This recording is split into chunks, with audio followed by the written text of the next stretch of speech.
Bonjour, ce matin je reçois un ami, il s'appelle Maron Irata. Point de besoin de le représenter ou représenter. En tout cas, ce matin, il est là. On va essayer de parler de beaucoup de choses. Moi, je suis un peu novice dans certains points, mais j'aimerais bien qu'il vous dise un peu bonjour, Maron. Et bonjour à tout le monde qui nous regarde ce matin. Et nous en train d'émettre à partir de Manchester, c'est-à-dire les fiefs et donc les quartiers généraux de Rango TV. Merci, merci. En tout cas, on va essayer de parler un peu de la guerre en Iran. Il y a deux guerres. Donald Trump, parfois, il y a des gens qui ne sont pas d'accord avec lui, mais on essaiera un peu d'extrapoler ce qui se passe dans ces guerres-là. Je crois que un message spécial avant de commencer, en tout cas, dites aux gens qu'est-ce que vous leur réservez. Et il y a beaucoup à savoir, puisque normalement l'histoire est comme un lac. Et on a toujours parlé des lacs. Les gens voient les bateaux qui circulent, mais en réalité, la profondeur, personne ne la connaît. Alors, on va entrer dans l'histoire pour qu'on comprenne comment les choses fonctionnent. Merci beaucoup. Merci beaucoup. On reviendra tout de suite après ceci, parce que la profondeur de la rivière, moi je parlerai aussi de la profondeur de l'océan, du Oh, fleuve. c'est Parce effrayant. que tout ce qui est profondeur, on ne connaît pas. Oh, Donc, nous c'est allons effrayant. entrer dans la profondeur de cette histoire de guerre. Moi, en tout cas, je ne connais rien sur les guerres. Donald Trump, je m'en fous de son pouvoir. Je ne suis pas trop la politique américaine. Moi, je suis plus la politique de mon pays d'origine. Mais, je vous reviens tout de suite après ceci. Toboko Pété, Maman Lisa, Cyril.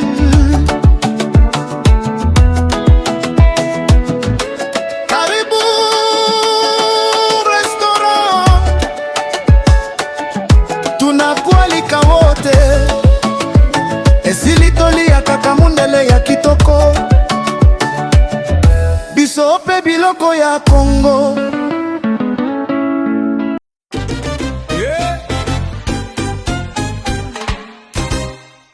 Bonjour, bonjour, bonjour. Nous sommes là au studio de Rango TV.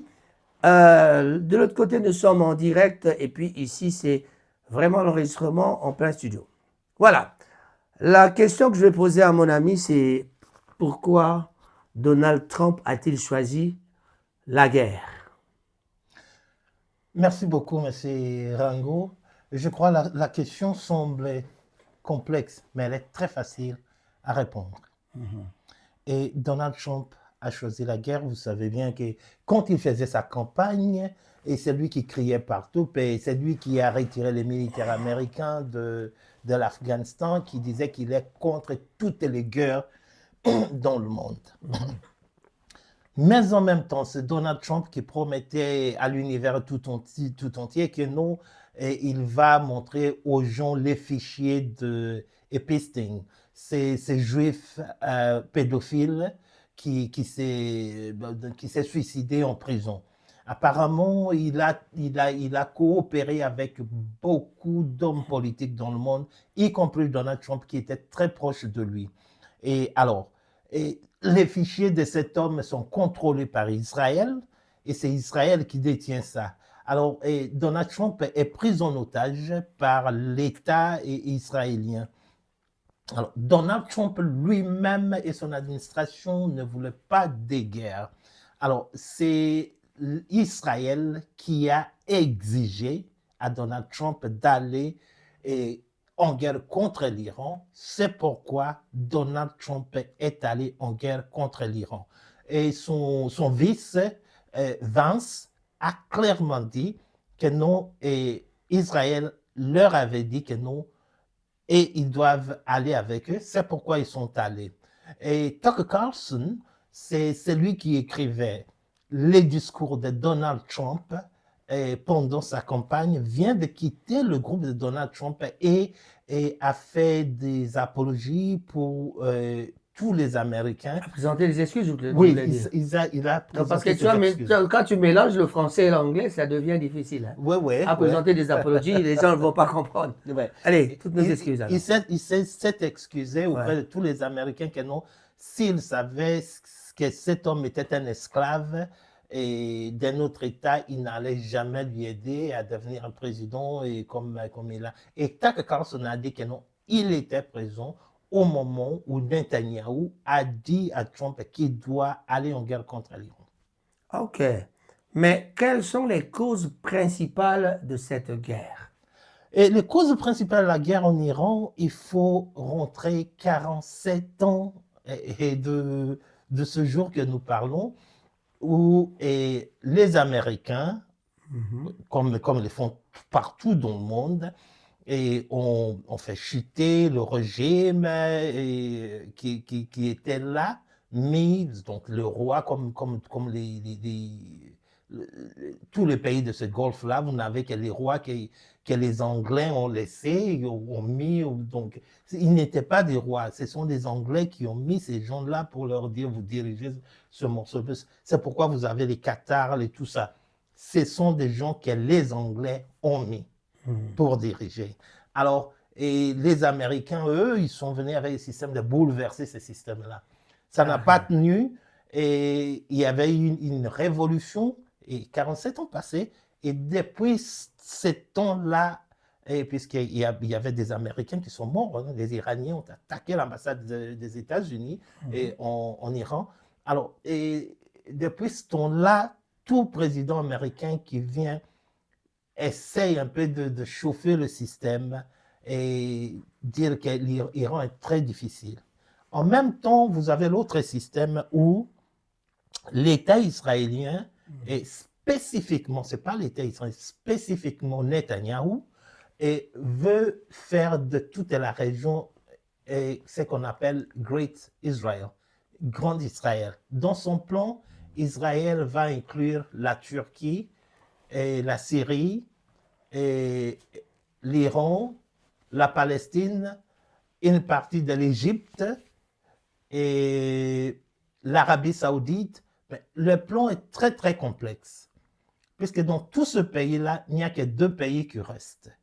C'est que Netanyahou demandait aux Américains. La lobby américaine est sophistiquée, extrêmement riche aux États-Unis. Donc, ce sont eux qui financent tous ces membres des congrès que nous voyons. Donc, devenir les membres des congrès sans avoir le support des lobbies israéliens aux États-Unis, c'est absolument impossible. C'est-à-dire que l'État israélien, ce petit État israélien-là, c'est ce qui dirige en réalité les États-Unis. Alors, c'est Israël qui donne des directives aux États américains. Ils ont demandé à ce qu'on attaque l'Irak. Les États-Unis sont allés en guerre contre l'Irak à cause de ça. Les États-Unis ont armé Saddam Hussein avec des armes de destruction massive où ils ont tué plus de 80 000 Iraniens. Saddam Hussein avait tué plus de 80 000 Iraniens. Et c'est avec les mêmes armes que les Américains... Ce sont les États-Unis qui avaient armé Saddam Hussein. Mais c'est eux qui l'ont tué aussi. Et les mêmes armes qu'ils ont données à Saddam, ce sont les mêmes armes qu'ils ont accusé Saddam qu'il a des armes de destruction massive. Ouais. Alors, et quand Saddam Hussein n'a pas pu finir l'Iran, ils ont fini Saddam Hussein. Et ils sont allés contre la Libye, puisque la Libye faisait toujours de bruit, qui n'était pas la Libye. Colonel Kadhafi n'était pas content du fait qu'on détruisait des pays musulmans. On a fini avec la Libye et Assad, qui est maintenant en Russie, l'ancien président de la Syrie, avait résisté sérieusement contre Israël. Alors, ils ont armé les gens d'Irak et de la région pour venir et dépister, donc dépilonner Assad qui a fui. Et ce qui est caduc est le gars que les Américains ont pris, qui est le président de la Syrie aujourd'hui. C'est le même gars qui coupait les têtes des Américains. Comment il s'appelle encore, lui? C'était le djihadiste de... Non, le président de la Syrie. De la Syrie. Bachar, Non, Non, Bachar, ok. alors ça, c'est lui qui est en Russie pour En le Russie, moment, ouais. oui, qui est en exil. Alors, mais lui, la Le Syrie, là. barbu, là, Le barbu, c'est son lui, nom qui m'échappe aussi. c'est le chef des ISIS. C'est Ok. pas comment, Daesh. C'est le chef de On Daesh. va trouver son nom, on va trouver son nom, c'est pas Oui, grave. c'est lui qui dirigeait le Daesh que les Américains sont allés en guerre et c'est lui qui coupait les têtes des Américains. Et c'est Wow. avec cet homme que Donald Trump est allé saluer en main, mais dans la main, et en Arabie Saoudite, et qu'il a dit que c'est un jeune homme très fort. Même s'il a coupé la tête des Américains. Et je vais vous dire ceci. Ah là là. Les gens essaient de voir des informations sans comprendre. Beaucoup de militaires et d'anciens militaires américains sont très, très, très, très fâchés. Il y avait contre Trump. Il y a d'autres qui disaient même que non, c'est une trahison. Tu sais, quand tu parles que beaucoup des Américains sont fâchés contre Trump, la question me revient à l'esprit pour te poser la question de savoir qui est réellement le président Trump. Oui, il faut voir Trump, son origine. Je vais vous déballer Ses origines? Oui, ses origines, c'est un Allemand. Oh ouais. Son grand-père, c'est un Allemand Mhm. et qui a fui l'Allemagne, aller aux États-Unis, puisqu'il ne voulait pas entrer dans l'armée, puisqu'en Allemagne, on exigeait que comme on fait avec Israël à beaucoup de pays, que chaque jeune homme fasse l'armée. Ok. Ça n'a pas tenu là, il est revenu, mais puisqu'il ne pouvait pas revenir en Allemagne, il a fui, il est allé en Hongrie. Oh, Hungary, yeah. Oui, Hongrie. à Hongrie. Yeah. Revenir de Hongrie, il est arrivé ici en Angleterre, qu'il a épousé la grand-mère de Donald Trump, qui est une Écossaise. Wow. Et ils sont allés, c'est comme ça Donc, un Allemand qui épouse une Hongroise, Non, une Écossaise. une Écossaise, qui vont aller vivre aux aux États-Unis. États-Unis. Oui, puisque aux États-Unis, on C'est- devrait le refouler. C'est à peu près la même histoire qui se passe ici. Hein. Je crois que les anglo-saxons ont une même histoire. En Angleterre, ici, on a beaucoup des étrangers qui sont mélangés. Oui, oui, absolument. Même dans le pouvoir, on trouve les étrangers, il n'y a pas de problème. Absolument. Mais nous, en Afrique, c'est pas possible. Quoi. Mais c'est pourquoi Donald Trump croyait tout ce temps qu'il était un Hongarien. Et son grand-père était hongarien. Non, il était un Hongrois. Parce qu'on parle français, papa. Oui, hongrois, c'est un Allemand. Donc, de la classe de Hitler. Oh là là. Alors, oui. Alors, Donald Trump, c'est un businessman qui a été, c'est un grand arnaqueur. Oh, Oui. un président arnaqueur quand même. Écoutez, nous ne sommes pas Allez, censurés. les gens qui vous écoutent ne seront pas Oui, contents. Hein. écoutez, Tu auras des commentaires, tu en auras de non, mauvais. Hein, ben oui, qu'ils disent c'est qu'il faut. Mais pourquoi vous normalement, l'appelez c'est un arnaqueur, je vais vous Pourquoi vous expliquer. l'appelez, vous le traitez d'arnaqueur? Je vais vous expliquer pourquoi il est un arnaqueur et il est très fier de l'être. Si vous ne savez pas. Tout aller bien, Marron, jusqu'à ce que tu appelles Donald Trump arnaqueur. C'est pas bon, ça. Bon, alors, il a fait son parcours dans le média. OK. Oui, c'est un journaliste. Il a présenté des grandes émissions OK. où il faisait d'apprenti, Oui, comme l'apprenti chez nous. Ouais. C'est lui ouais. Oui, il a présenté ça. Il disait aux gens, you are fired. Oui, you are fired. Oui, oui. Alors, Donald Trump, en réalité, n'est pas très éduqué. Oh non, hein. Non, il faut qu'on parle des choses comme les faits, puisque... Non, je ne veux pas avoir de problème avec Donald, hein, parce que c'est quand même un grand, hein, tu vois. Mais écoutez, il est fauché puisqu'il est sérieux. Allez, on est en Europe, on peut dire qu'il est un acteur. Allez, c'est bon, allez, il est vas-y. mentalement malade. Extrapolez, mon frère. Et il s'en fout, hein. Il Ouais. est mentalement malade, il s'en fout de tout. C'est ça qui est bien. On reviendra sur sa maladie mentale, mais continue un peu sur la Voilà. lignée. Alors, il a fait ça et il a quitté son carrière médiatique et il a investi dans des immeubles, donc un développeur. C'est là où il est, où il fait beaucoup d'argent. Mais comme un développeur, comme vous le savez bien, tout ce qu'il fait est faire des deals. Et c'est pourquoi il dit que non, le mot le plus important dans les dictionnaires, il y a deux mots, le tax et le deal. Il dit ceux qui l'ont Et ça créé. s'explique par quoi?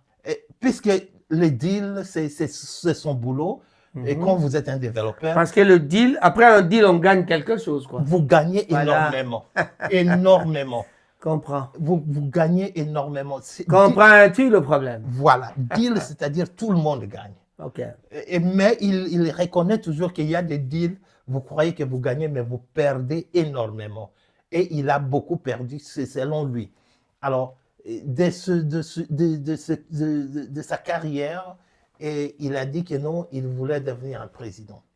Mais c'est là où son ego de la santé mentale devient. Puisque quelqu'un qui est narcissique comme Donald Trump n'est pas réussir. Donc, c'est suicidal. Suicidaire, ouais. Oui, c'est suicidaire. Donc, n'est pas échouer, c'est suicidaire. Il veut à tout prix réussir. S'il ne réussit pas, Il est malade. Non, il doit se créer une histoire. En anglais, nous l'appelons confibulating. Donc, innocemment, c'est créer une illusion et croire à cette illusion que c'est une réalité. Ah bon? C'est-à-dire, je suis en train de me battre avec M. Raphaël. Il me met par terre. Je dois créer une illusion pour dire, je lui ai frappé fort qu'il est tombé, il est sorti. Même si je sais que je suis par terre, et je crois en réalité innocemment que réellement je lui ai frappé. C'est ce que nous appelons confabulatory. C'est ce qui prouve ce qu'il est en train de faire pour le moment. Même quand on détruit les avions des États-Unis, il dit toujours il a gagné, il utilise les... 46 avions détruits, Oui. plutôt détruits, mais il dit qu'il a gagné. Le juin de l'année passée, Ils ont détruit aussi en Iran, non? Il a utilisé un mot très spécifique en anglais, obliterate. Oh, qu'est-ce que cela veut dire? C'est-à-dire complètement effacé. Ça ne reste que des cendres. Il est allé bombarder l'Iran, il dit leur arsenal nucléaire est Complètement obliterated. Voilà. Et c'est là où les journalistes sont en train de Ce qui veut dire complètement effacé, donc ça n'existe plus. Ouais, alors en cendres, rendu en cendres. En poudre même, on dirait. Voilà. Quand on lui pose Mais la malheureusement, question... l'Iran continue d'attaquer. Donc, c'est pas en cendres. Quand on lui pose la question pour lui dire, mais si vous avez utilisé ce verbe, comment expliquer qu'ils ont même un fusil à tirer? Là, il se fâche, puisqu'on est en train de toucher à ses nerfs. Non, pas à ses nerfs, c'est le ballon de l'anniversaire là. C'est comme il est dans son ballon. Donc, on fait une invasion de ces confibulatory thinking. Vous l'invadez dans sa délusion. Alors, il n'aime pas ça. Il veut toujours être dans sa délusion qu'il avait tout effacé. Alors c'est ça et son parcours. Arrivé la première fois qu'il a gagné et le pouvoir, vous avez vu que les Américains, je me rappelle bien Obama, pour la deuxième fois, Obama avait fait un discours que j'avais bien suivi attentivement. Et dans ce discours-là, il y avait une phrase qui m'a frappé.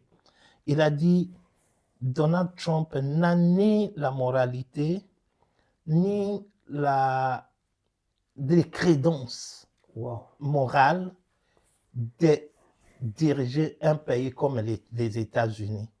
Et c'est un moment où Obama était en train de faire sa campagne c'est la première fois, oui, pour Hillary Clinton. Hillary. Oui. Alors, c'est ça, cette phrase me reste jusqu'aujourd'hui. Qu'il n'a ni la moralité, ni les crédences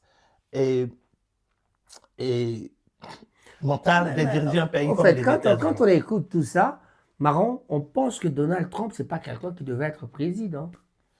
En réalité, ça c'est... Mais comment les Américains sont-ils arrivés à voter un monsieur comme Donald Trump? Parce que quand vous parlez de Donald Trump, je trouve que c'est un monsieur, je risque de dire qu'il est Je sais un que, peu immoral. je Quoi. sais que vous insistez à ce qu'on ne fasse pas de comparaison entre le Congo et d'autres pays du monde, mais vous m'excuserez de pointer, de mettre une parenthèse là. Allez-y, allez-y. Imaginez-vous que aujourd'hui il y a quelqu'un qui vient et qui veut faire la campagne au Congo et qui dit que non, je viens pour moi. Avant tout, c'est le Congo. Je ne viens que pour le Congo. Tout ce qui va ailleurs, on arrête tout. Tout reste, on développe que le Congo. C'est ce qui a On fait sait que que... Donald Trump est quand même un des, je sais pas moi, un des partenaires de M. Félix Tshisekedi, donc il aide le Congo. Non, On va se développer grâce à je suis en train de aux donner... États-Unis, non. Je suis en train de donner cette parenthèse-là pour le raisonnement global de la population. Puisque Donald Trump a été entouré par les gens qui étaient vexés du fait que les Américains donnent leur argent aux Européens et donnent partout, alors qu'eux-mêmes, ils n'ont pas de services de santé gratuits. Et ils souffrent sérieusement. Il y a beaucoup de clochards aux États-Unis. Alors, ces gens ont fait ces devises-là de MAGA, Make America Great Again, rendre l'Amérique grande encore. Grand, ouais.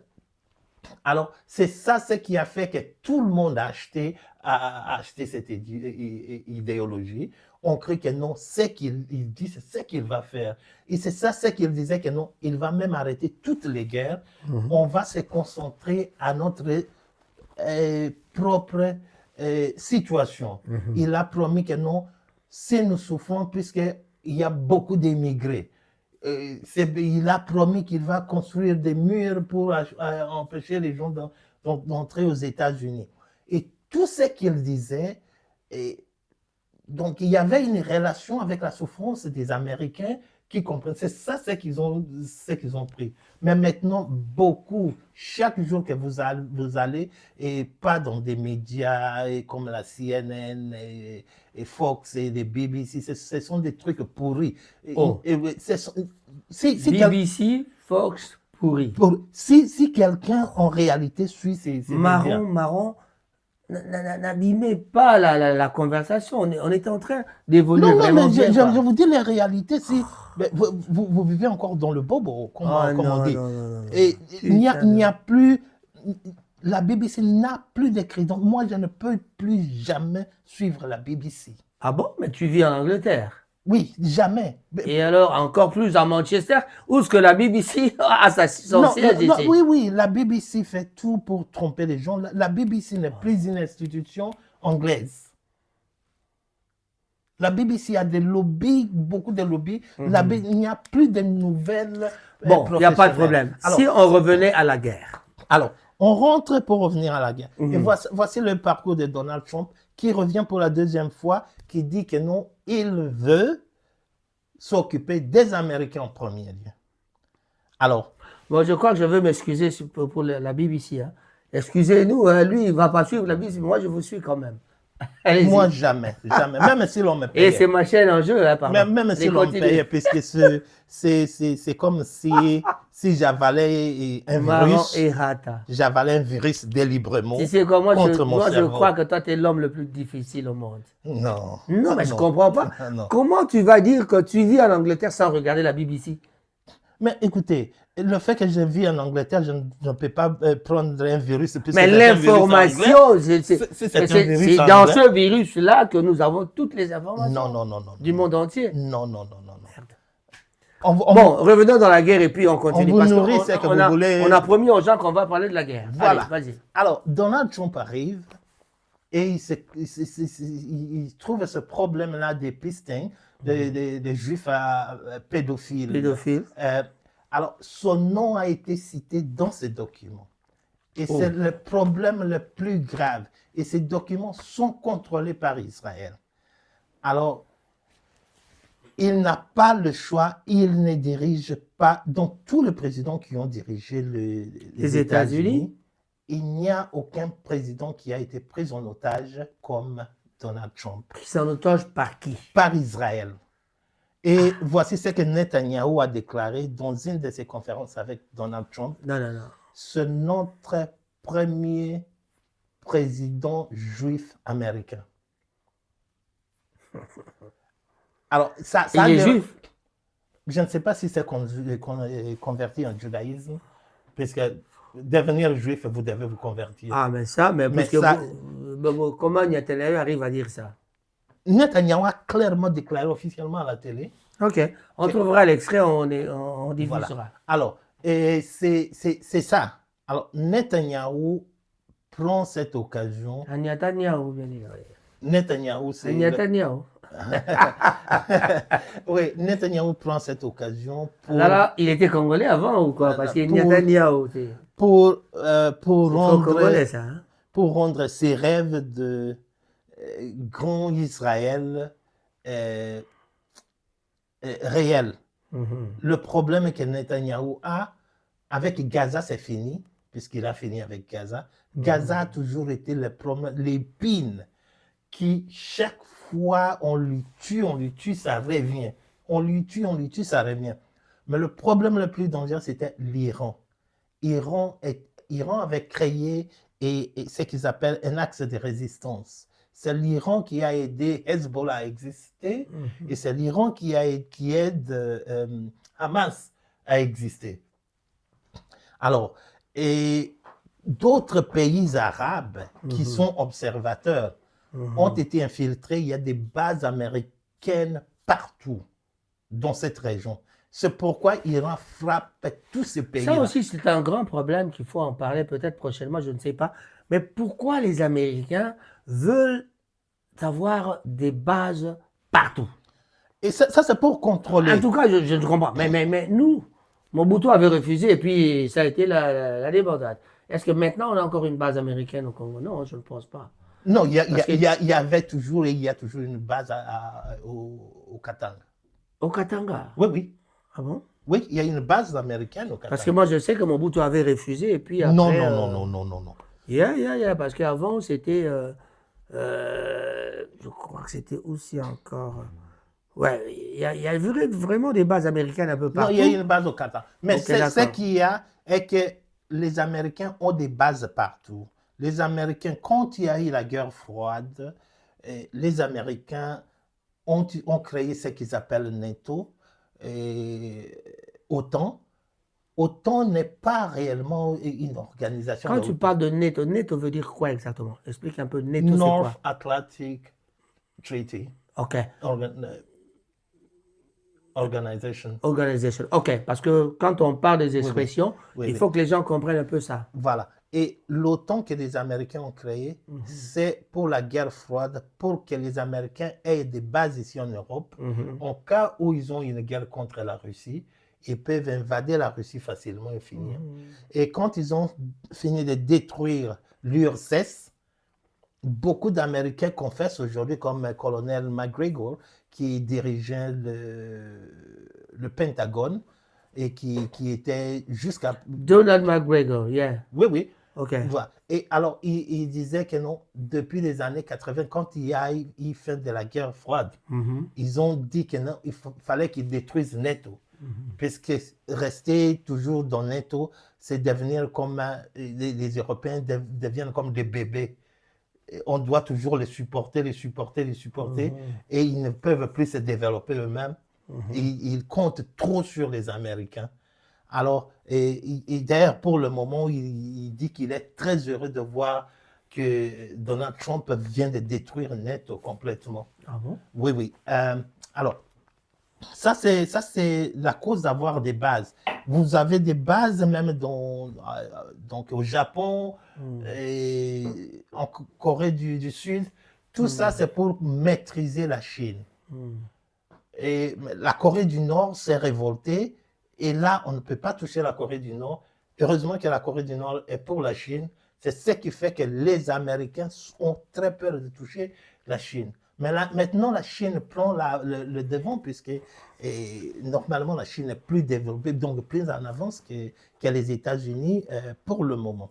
Mais Alors, toutes ces bases-là, développé économiquement ou oui, économiquement, militairement? les Américains ont Non, 39, militairement aussi? 39 trillions de De- dollars de dettes. 39 trillions Ah bon. de dettes. Les Américains sont très endettés. Alors, c'est ça ce qui fait qu'ils ont des bases partout. Et Donald Trump Moi, a je crois que cette histoire d'endettement, je crois que c'est la même chose un peu ici aussi. Les anglo-saxons, parce que même l'Angleterre, il n'y a pas beaucoup de revenus ici. On n'a pas beaucoup de revenus, donc ils sont toujours, le bilan est toujours au négatif. Oui, on va venir à l'économie. Ouais. Il y a beaucoup, Il y a beaucoup de choses à dire là-dessus. beaucoup de choses à dire dedans, et puisque Ouais. les Anglais, on a vendu presque tout l'or qu'on avait aux États-Unis, les Français On aussi. n'a rien, on Donc n'a voilà. rien ici. Voilà. Ils Et vendent alors, beaucoup plus de services à l'Angleterre. voilà. Je crois que c'est la même chose que les États-Unis. Les anglo-saxons ont presque le même système. Alors, Donald Trump, pour faire l'Amérique grand encore, sa devise est que retirer toutes ces bases-là de l'Europe et de partout où ils sont et s'occuper, prendre le Canada en otage, l'Amérique latine en En otage. otage. Voilà. Et c'est ça, c'était ça son plan. Et c'est pourquoi il est allé prendre les gardes de Venezuela et il a dit ceci de Venezuela. Notre l'huile, donc le pétrole américain, Dieu est allé le mettre dans Venezuela. Donc, il accuse Dieu d'avoir mis le pétrole américain dans Venezuela. Donc, c'est pourquoi il est allé prendre leur président pour avoir accès gratuit à ce pétrole-là. Et il se félicite que non, il a accès gratuit. Ils prennent des millions de litres de pétrole de Venezuela. Maintenant, le problème de la guerre en Iran, c'est la demande d'Israël. Sous demande d'Israël, il est allé en guerre contre l'Iran. Vous vous rappelez, on a parlé de l'année passée, le mois de juin l'année passée, ils ont fait des frappes avec les B-2 Stealth Bombers. Ce sont des avions très sophistiqués qui sont venus bombarder l'Iran. L'Iran s'est tué. Ils ont bombardé des scientifiques iraniens qui travaillaient sur des industries très sophistiquées. L'Iran n'a rien fait. Mais cette fois-ci, l'Iran avait négocié avec eux. Si vous dites que c'est à cause des trucs nucléaires, jusqu'à ce qu'on dise que non, demain ils vont signer l'accord. Tout le monde, les négociateurs ont signé l'accord. Alors Netanyahou s'est fâché. Il dit, OK, vous allez signer. Moi, je vais commencer la guerre. Alors les amis, vous devez venir. C'est comme ça que la guerre a commencé en Iran. Et l'Iran, on dit, bon, on a toléré cette fois-ci. On ne tolérera plus. Mais nous devons nous rappeler ici que non, Iran, dans ces 47 ans-là d'attaque militaire par les Américains, regardez, ils sont super intelligents. Au lieu de créer des pistes d'avions, des usines de missiles par terre, ils sont allés en dessous des montagnes où ils ont créé des grandes villes militaires, où ils ont leur arsenal en milliers de milliers, des obus, des missiles qui disent qu'ils n'ont même pas encore montré au monde, avec l'aide de la Russie. Alors, quand Donald Trump dit que non, il a obliterate, ils ont vu ce qui était visé. Immédiatement, les Iraniens ont riposté et à la grande surprise, les bateaux et porte-avions qui venaient vers l'Iran. L'Iran avait attaqué le bateau, il y a un bateau qui était en feu. Alors, c'est pourquoi les Américains sont rentrés et ils ont fait le blocage. Et voici la situation que nous avons pour le moment. On va essayer de prendre une petite pause pour le temps de prendre de l'eau, mais en tout cas, on reviendra sur la guerre, les aboutissements de la guerre. Où est-ce qu'ils veulent aller avec la guerre? Gardez la question parce que je ne sais pas, je ne vois pas le but de cette guerre? C'est pourquoi? C'est pour faire quoi? On peut finir avec cette question. Donald Trump, pour le moment, est déboussolé. Et c'est pourquoi sa santé mentale se manifeste Être compromise. vividement. Il ne sait plus quoi faire et il se contredit chaque 2 heures. Et ce qu'il dit, il ne se rappelle même plus qu'il a dit ce qu'il dit après 3 heures. Il y a des gens qui parlent de dementia, mais je ne sais pas, ça ce n'est pas Allez, sois ma gentil quand même. spécialité. Sois gentil. Non, ce sont des médecins. On ne peut pas diriger un pays avec de dementia quand même. Écoutez, Biden avait le dementia. Oui, mais on a vu le résultat, quoi. Oui, mais il dirigeait quand même jusqu'à ce qu'on Non, l'enlève, il était toujours malade. Alors, c'est ça. C'est complet. Donald Trump, pour le moment, est déboussolé. Et c'était avant-hier où il disait que non, il est au point de dire à Israël que non, j'en ai marre. Et faites tout ce que vous voulez, mais je vais tirer Il va se retirer. mon aide. Mais le problème qu'il a maintenant, Iran est décidé, ils ont dit que non, toutes les bases américaines de la région doivent quitter. Ils ont déjà détruit les CENTCOM, ce qui est donc les Tu as parlé de 46 avions. oui, centrale de la des commandes des opérations militaires américaines. Iran a fait frapper sérieusement avant-hier. Il avait frappé avant où il a détruit des radars. Il avait frappé encore hier, sérieusement. Et ils ont dit que non, ils sont un peuple qui est... Les Iraniens ne sont pas des Arabes. Ils sont des Perses. Oh yeah. Et puis les Perses, ce ne sont pas comme des Arabes. Tous ceux qui attaquaient, tous les grands empereurs qui attaquaient les Perses finissaient par devenir fanatiques de Perses. Il y a d'autres qui se sont convertis, mais qui ont même pris la nationalité perse. Oh yeah. Et alors, quand Donald Trump commence à féliciter les Iraniens, les gens commencent à dire que non, et ça devient systématique et que tous ceux qui les attaquent deviennent fans de...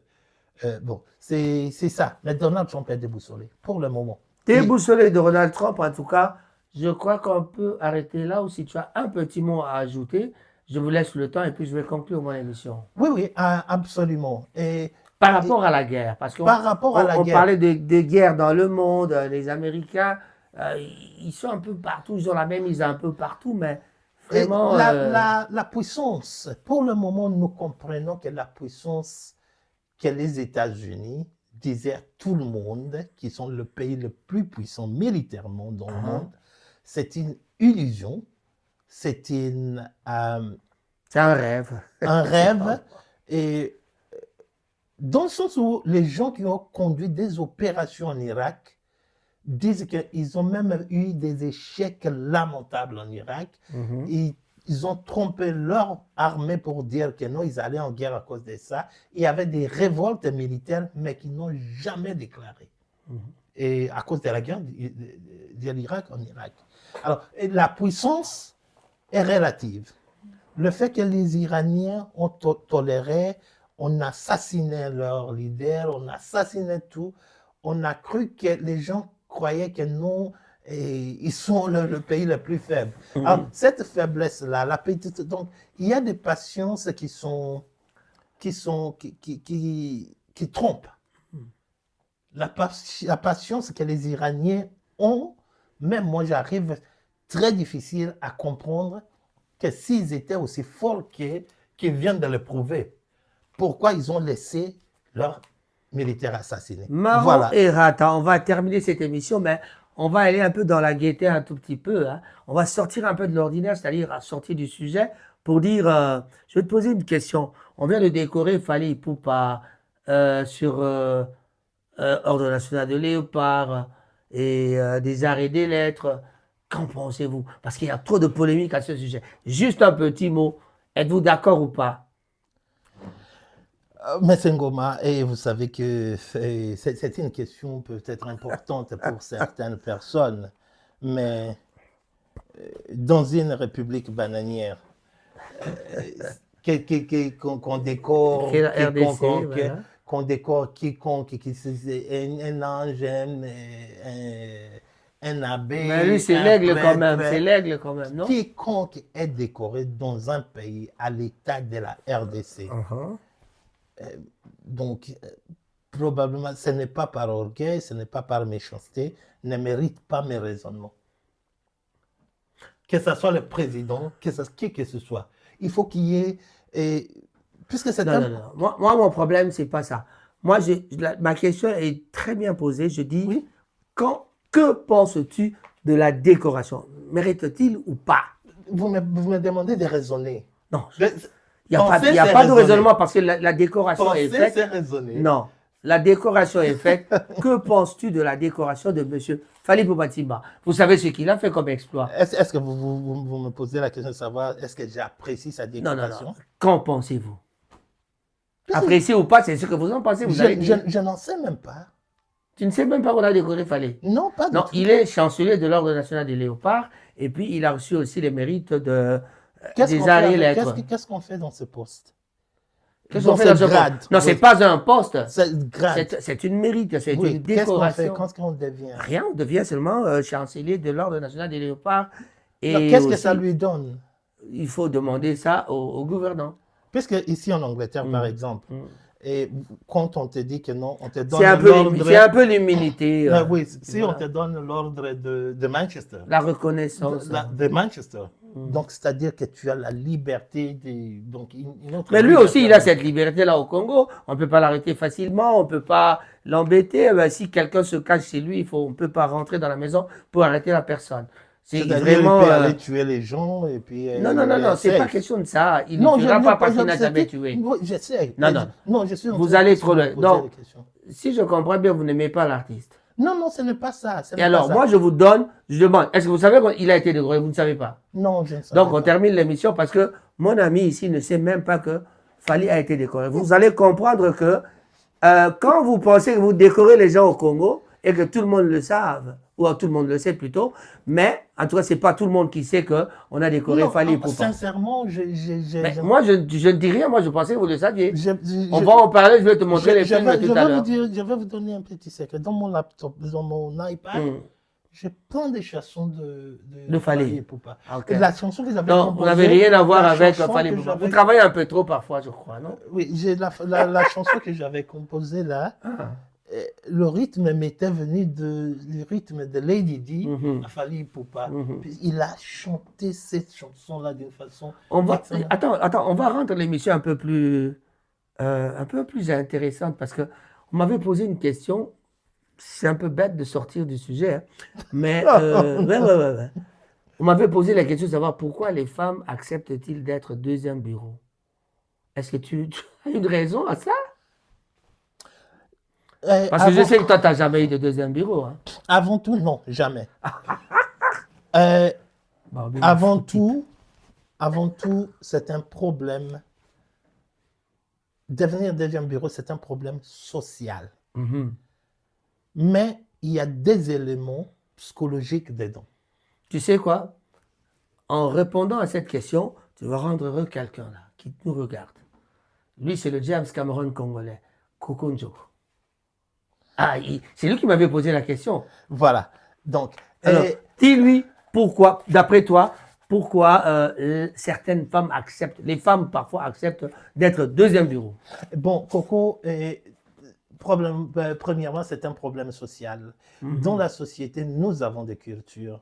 Et quand tu as les cultures, nous savons le rôle de la femme, nous savons le rôle de l'homme, le rôle du mariage, le rôle d'avoir quelqu'un dans ta vie. Alors, dans des structures comme les nôtres chez nous, c'est très, très, très affectant pour une personne, que ce soit homme ou femme, d'atteindre un certain âge sans toutefois avoir quelqu'un dans leur vie. Alors, c'est là où le piège social devient très, très dangereux, au piège de l'Église.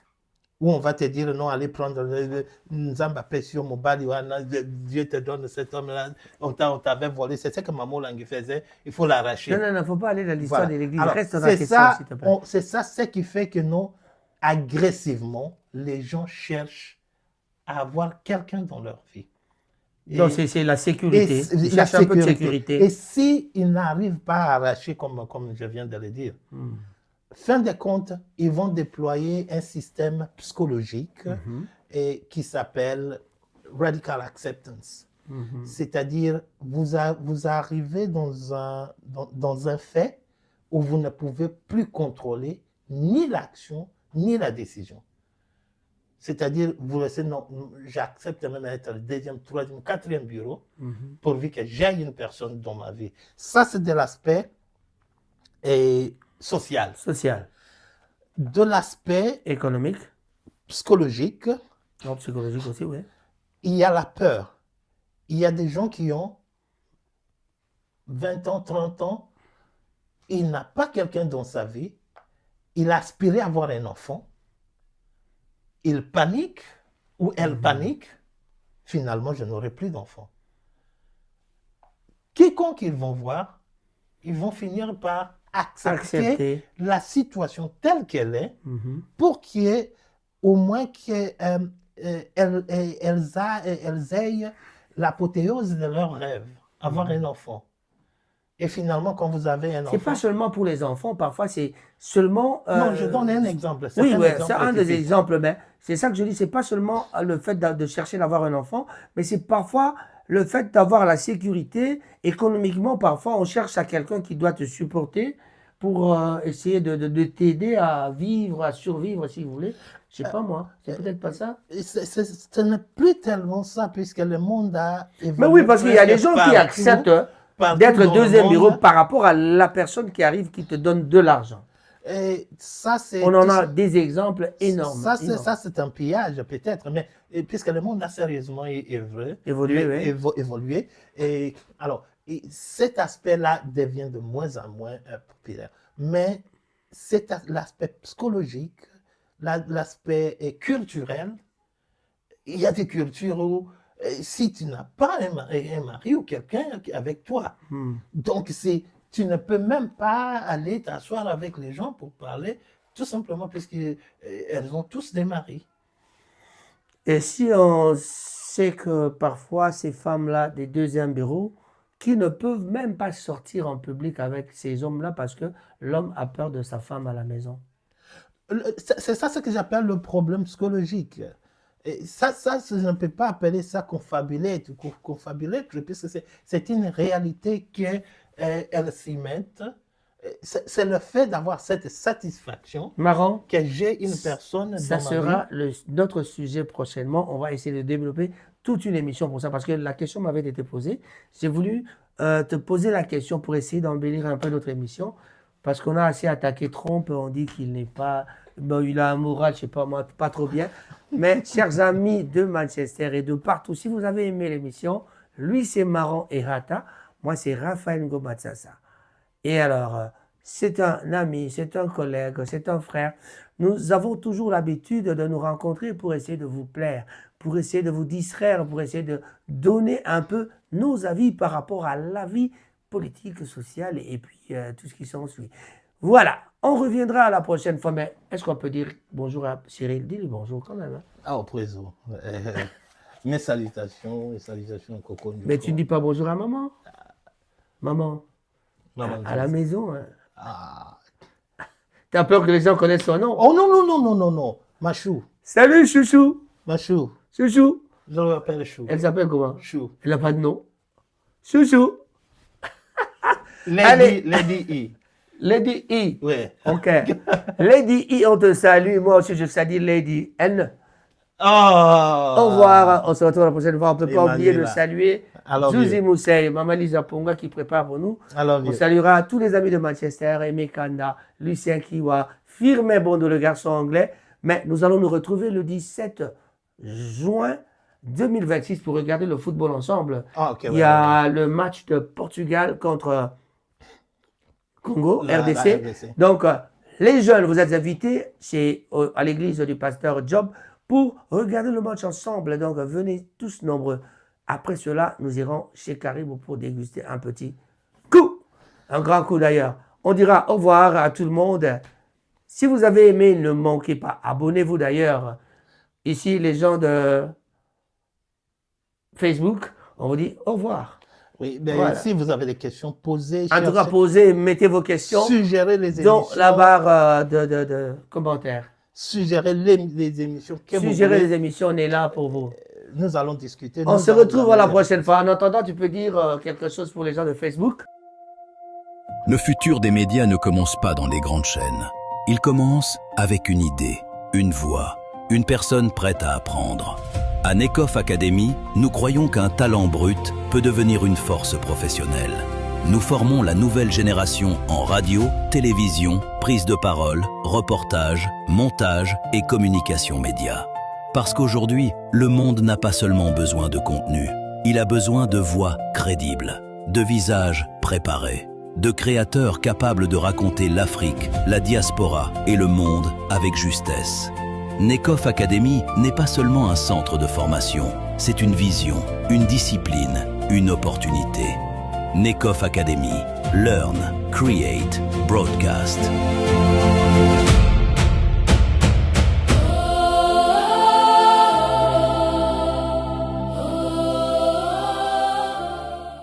Stay informed on Ranga TV and get the latest news about the economy, politics, community life and others.